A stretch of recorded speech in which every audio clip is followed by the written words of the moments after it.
অন্নপূর্ণা ভাণ্ডারের যে form fill up করতে হবে, যেটা আমাদেরকে অনলাইন বা অফলাইন করতে হবে। অনলাইনেও করা যাবে, অফলাইনেও করা যাবে, যে কোনো একটা। তো আমরা একটু দেখে নেব যে কীভাবে ফর্মটা ফিল আপ করতে হবে। অনেকগুলো ডেটা এখানে কিন্তু আমাদেরকে ইনপুট করতে হবে। তো আমরা স্টেপ বাই স্টেপ দেখব। তো এখানে বলেছি family level data collection from Annapurna Yojana. দেখি কী আছে দেখুন। প্রথম আছে 1 নম্বরে আছে name of head of family. তাহলে name of head of family মানে বাড়ির যে কর্তা তার নাম, ঠিক আছে। সে রামবাবুই হোক আর শ্যামবাবুই হোক, রামবাবু মণ্ডল, যদি এরকম নাম হয় আমি নামটা দেবো এখানে, ঠিক আছে। তারপরে বলছে যে এখানে দেখবেন, এখানে লিখছে যে as per Aadhaar or for official ID, মানে আধার কার্ডের যে নামটা আছে সেই নামটাই আমাদেরকে দিতে হবে। এখানে আধার কার্ডে যে নামটা আছে সেই নামটাই আমরা এইখানে দেব, ঠিক আছে। আচ্ছা, এরপরে চলে আসুন। এরপরে বলছে যে birth, date of birth of head of family. Date of birth মানে জন্ম তারিখ, ঠিক আছে। এবার জন্ম তারিখটা কি দেব না, বলছে দেখুন ডেট মান্থ ইয়ার। তার মানে একজন ব্যক্তির যদি 3 তারিখে জন্মদিন হয় আর মাসটা যদি ধরুন অক্টোবর হয়, তাহলে 10 আর ইয়ারটা ধরুন 1970, তাহলে এইভাবে আমাকে দিতে হবে যে ডেট অফ বার্থটা কীভাবে হবে। ডেট অফ বার্থটা হবে ডেট মান্থ ইয়ার, ঠিক আছে। ডেট মান্থ ইয়ারটা আমরা ডেট অফ বার্থটা দেবো। আচ্ছা, এবারে বলছে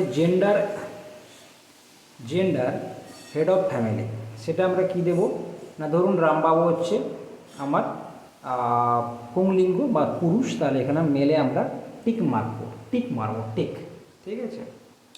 আচ্ছা, তারপরে বলছে আধার অফ হেড অফ ফ্যামিলি, মানে এইখানে আমরা লিখব কোনটা, আধার নাম্বারটা লিখব। আধার নাম্বার 1 2 3 4 5 যেমন নাম্বার থাকবে, আমরা আধার কার্ডটা দেখে দেখে আধার কার্ডের নাম্বারটা এখানে লিখব।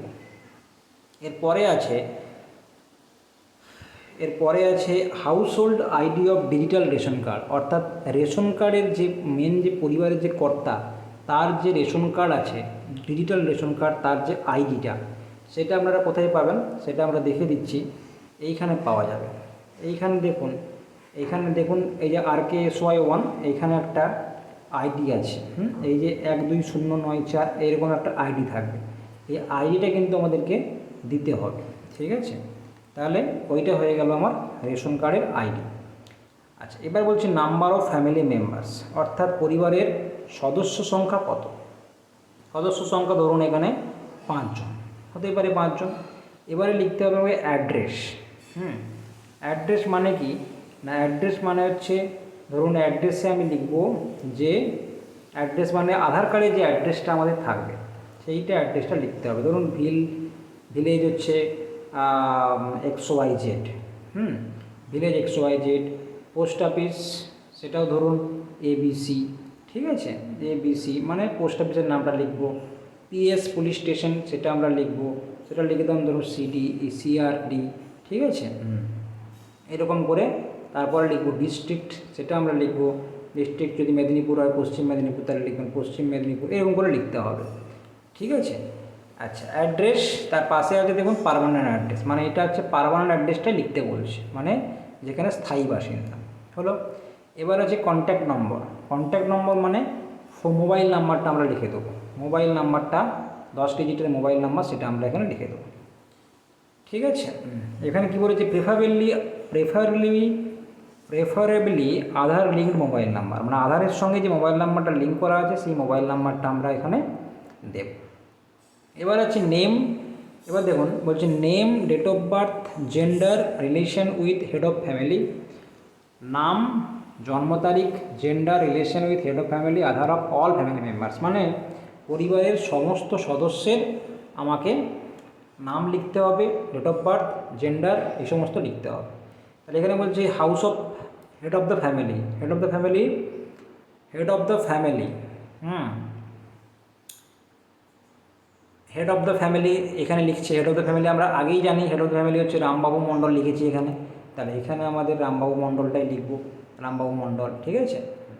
তাহলে এখানে রামবাবু মণ্ডল লিখে দিলাম, রামবাবু মণ্ডল, রামবাবু মণ্ডল, যেটা আমরা হেড অফ দ্য ফ্যামিলি লিখছিলাম। আচ্ছা, এবারে বলছি মেম্বার 1, ঠিক আছে। মেম্বার, এবার দেখুন মেম্বার 1 আছে। তাহলে মেম্বার 1 মানে হচ্ছে মেম্বার 1-এর যদি নামটা যেটা থাকবে, আধার কার্ডে সবসময় আধার কার্ডে দেখবো ABC, ঠিক আছে। ডেট অফ বার্থ, তার সেখানে ডেট অফ বার্থ দেবো, তার জেন্ডার দেবো, জেন্ডার যদি ধরুন মেল হয় মেল লিখবো, ঠিক আছে।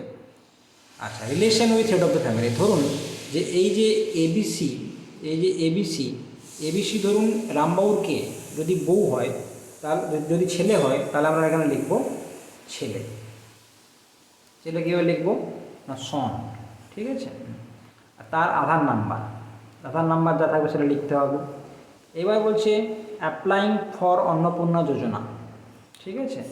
অ্যাপ্লাইং ফর অন্নপূর্ণা যোজনা, নিশ্চয়ই ছেলে অন্নপূর্ণা যোজনা অ্যাপ্লিকেবল নয়, তাহলে এখানটা আমরা করে দেবো কি নো, এখানটা কেটে দেবো, এখানটা নো করে দেবো, নো হয়েছে।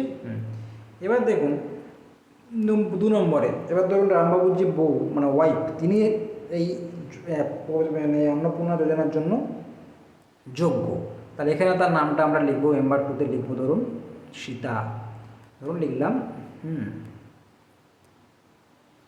এখানে লিখবো সীতারানী মণ্ডল, সীতারানী মণ্ডল হলো। আচ্ছা, তার এখানে কি বলছে ডেট অফ বার্থ দেবো, মানে জন্ম তারিখ, জেন্ডার দেবো, জেন্ডারটা কী হবে এখানে, নিশ্চয়ই জেন্ডারটা হবে ফিমেল, আচ্ছা, তার relation with head of family মানে কি, relation with head of family মানে তেনার ওয়াইফ, রামবাবুর বউ ওয়াইফ। আর আধার নাম্বারটা কী দেবো, আধার নাম্বার নিশ্চয়ই তার আধার কার্ড আছে সেখান থেকে দেবো। আচ্ছা, এখানে মেম্বার 2 মানে সীতারানী মণ্ডল কি অন্নপূর্ণা যোজনার জন্য অ্যাপ্লাই করছে, তাহলে আমরা সেখানে দিয়ে দেবো এটা ইয়েস, এখানে ইয়েস লিখবো, ইয়েস। তাহলে এটা এখানে আমরা একটা দাগ মারবো,